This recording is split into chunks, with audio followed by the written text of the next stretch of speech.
Ella respondió que no con la barbilla, lentamente, mordiendo su cigarrillo con los labios. ¿Tan terrible es? ¿Teme usted acaso que no pueda pagar mi deuda? Espere, voy a tratar de adivinar. Le escribió al Papa y puso usted en remojo a algún dios en mi propio jarro de agua, sin que yo me dé cuenta. Pero ella se enfadó por esta broma y lo amenazó con marcharse si continuaba. No se burle de la religión, dijo, le traerá mala suerte. Después, calmada, apartando con la mano el humo que exhalaba y que parecía molestar a Rugón, prosiguió con una voz particular. He visto a mucha gente, le he conseguido amigos, experimentaba una necesidad perversa de contarle todo, quería que no ignorara de qué manera había trabajado para su fortuna. Esa confesión era una primera satisfacción en su largo rencor disimulado tan pacientemente. Si él la hubiera empujado, le habría dado detalles más precisos. Era ese retorno al pasado lo que la ponía tan risueña, un poco alocada, sintiendo en su piel dorada una tibieza húmeda. Sí, sí, repitió, hombres muy hostiles a sus ideas, a quien tuve que conquistar por usted, querido. Rugón se puso muy pálido. Había comprendido. Ah, dijo simplemente. Trató de olvidar el tema, pero descaradamente, tranquilamente, ella clavó en sus ojos su profunda mirada negra, riendo con una risa de garganta. Entonces él cedió y le interrogó, el señor de Marcy, ¿verdad? Ella respondió que sí con la cabeza, arrojando por detrás de su hombro una bocanada de humo. El caballero Rusconi. Ella volvió a decir que sí. El señor Levé, el señor de Saint-Neveu, el señor de Guyot-Laplanche, siguió contestando que sí. Sin embargo, cuando Rougon mencionó el nombre del señor de Plougaren, ella protestó, ese no, y terminó su vaso de chartreuse a pequeños lengüetazos con expresión triunfante.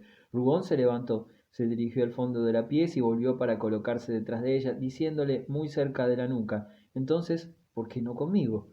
Ella se volvió bruscamente, temerosa de que le besara los cabellos. Con usted sería inútil. ¿Para qué con usted? Lo que está diciendo es una necedad. Con usted no tenía necesidad de defender su causa. Y como él la miraba, acometido por una cólera que se esforzaba en contener, ella lanzó una gran carcajada. ¡Ah! El inocente. Ni siquiera se puede bromear con él. Cree todo lo que uno le dice. Vamos, querido, ¿me cree usted capaz de librarme a semejante comercio? Y por su linda cara. Además, si hubiera cometido todas esas villanías, puede estar seguro de que no se las contaría. No, realmente es usted gracioso. Rugón quedó por un momento desconcertado, pero la manera irónica con que se desmentía la volvía más provocativa y toda su persona, la risa de su garganta, la llama de sus ojos, repetía sus confesiones, seguía diciendo que sí. Él extendió los brazos para tomarla por la cintura cuando llamaron por tercera vez. Tanto peor, murmuró Clorinda, esta vez me quedo con el cigarrillo. Entró un ujier muy sofocado, balbuciendo que su excelencia el ministro de Justicia deseaba hablar con su excelencia y miraba con el rabillo de ojo a aquella dama que estaba fumando. Dígale que he salido, gritó Rugón, no estoy para nadie, ¿me oye? Cuando el ujier se retiró a reculones, saludando, Rugón se enfureció y se puso a dar puñetazos sobre los muebles. No le dejaban respirar. La víspera, sin buscar más lejos, se había introducido hasta en su tocador, mientras se arreglaba la barba. Clorinda deliberadamente se dirigió hacia la puerta. Espere, dijo, no volverán a molestarnos. Sacó las llaves, las colocó por dentro y cerró con doble vuelta. Ah, sí, ya pueden llamar ahora. Comenzó a liar su tercer cigarrillo parada ante la ventana. Él creyó en una hora de abandono, se aproximó y le dijo junto al cuello, Clorinda. Ella no se movió, y él prosiguió en voz más baja, Clorinda, ¿por qué no me quieres? Este tuteo la dejó fría. Dijo que no con la cabeza, pero débilmente, como si hubiera querido alentarlo, empujarlo más todavía. Él no se atrevía a tocarla, sintiéndose de pronto muy tímido, pidiendo permiso como un escolar paralizado por su primer éxito en el amor. Sin embargo, terminó por besarla rudamente en la nuca, en la raíz del cabello. Entonces ella se volvió llena de desprecio y exclamó, Vamos, vuelve otra vez a las andadas, querido. Creía que ya se le había pasado. Qué hombre curioso es usted. Abraza a las mujeres después de 18 meses de reflexión. Él, con la cabeza baja, arrojándose sobre ella, había tomado una de sus manos y se la comía a besos. Ella se la abandonaba y continuaba burlándose sin enfadarse. Con tal que no me muerda los dedos, es todo lo que le pido. Ah, no hubiera creído esto de usted. Se había vuelto tan juicioso cuando iba a verlo en la calle Marbef y aquí está, otra vez enloquecido. Porque le he contado unas cuantas porquerías que a Dios gracias jamás se me han pasado por la cabeza. Lo siento por usted, yo no me abrazo durante tanto tiempo. Esto es historia antigua. Usted no ha querido nada conmigo, yo ya no quiero nada con usted. Escúcheme, todo lo que usted quiera, murmuró Rubón. Haré todo, daré todo. Pero ella siguió diciendo que no, castigándolo en su carne por sus desdenes pasados, saboreando con ello una primera venganza. Lo había deseado omnipotente para rechazarlo e infligirle así una afrenta a su fuerza de hombre. Jamás, jamás, repitió varias veces. ¿No lo recuerda acaso? Jamás. Entonces vergonzosamente Rugón se arrastró a sus pies, asió sus faldas con sus brazos y besaba sus rodillas a través de la seda.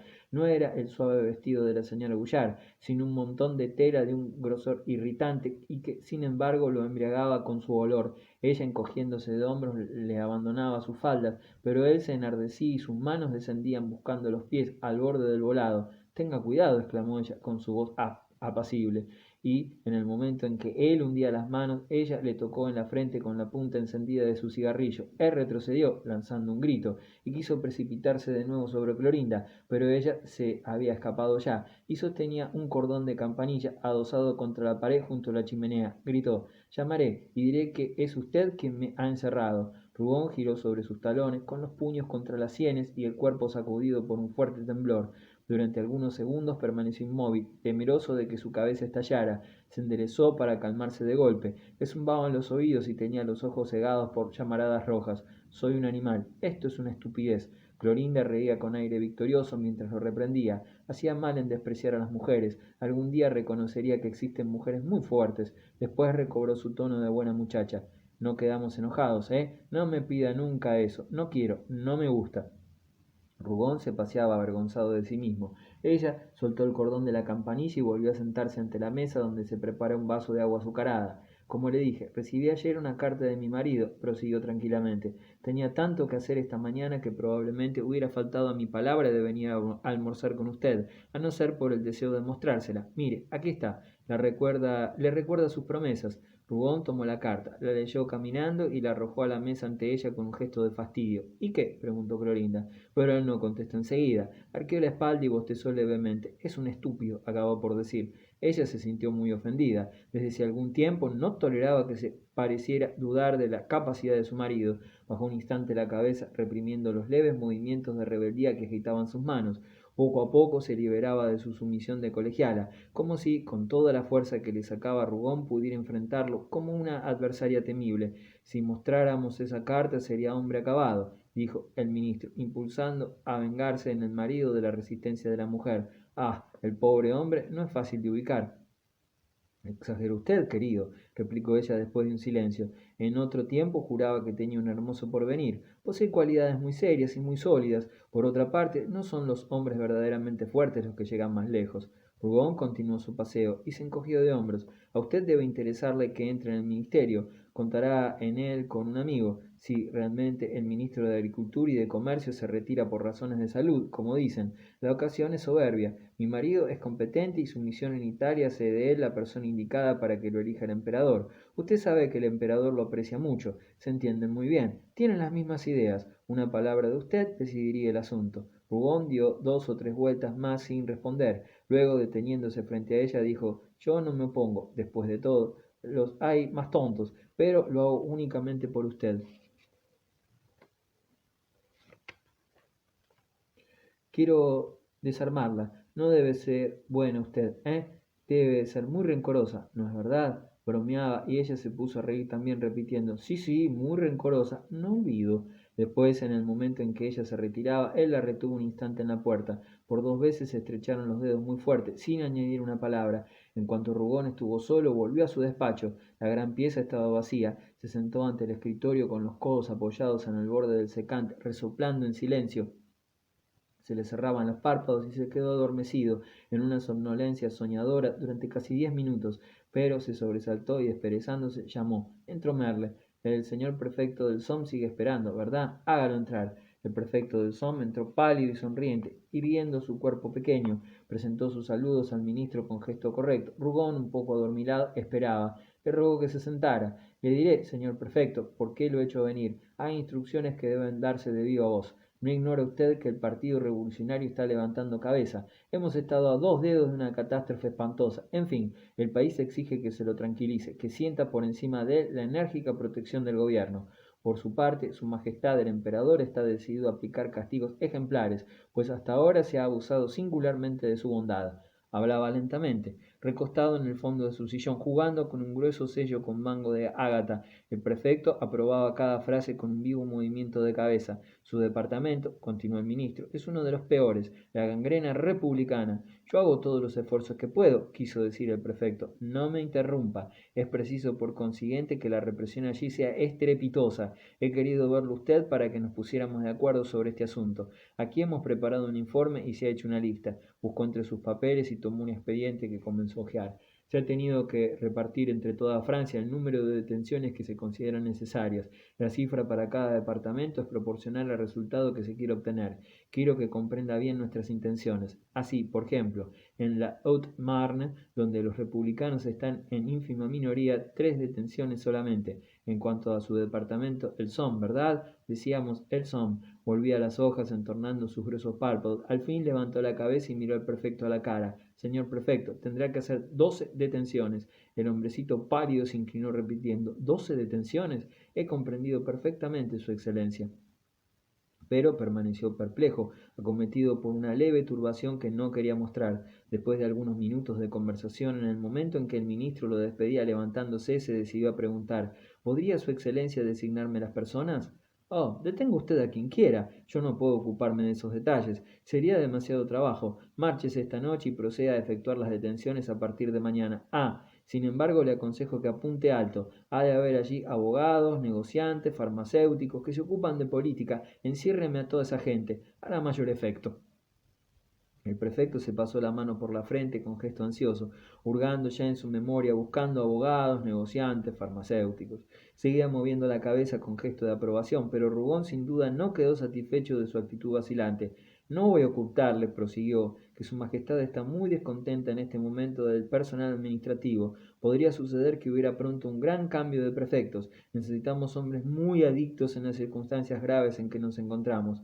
Fue como un latigazo. Su excelencia puede contar conmigo, exclamó el prefecto. Ya tengo mis hombres. Hay un farmacéutico en Perón, un comerciante en tejidos y un fabricante de papel en Doullens. En cuanto a los abogados, no faltan. Son una peste.